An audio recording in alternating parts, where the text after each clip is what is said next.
Something as simple as changing the operating hardware, such as your rollers, your hinges, your springs, and your pulleys, which are the physics of the garage door, can sometimes make an old door as good as new.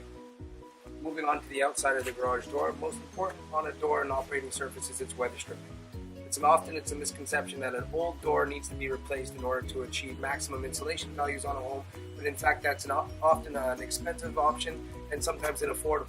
It's a very inexpensive solution for you to come and put a nice new PVC weather stripping all around your door, including a new bottom base rubber, which is going to help keep the cold out and the warm in.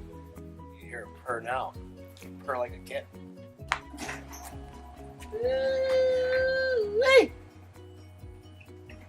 It's like brand new.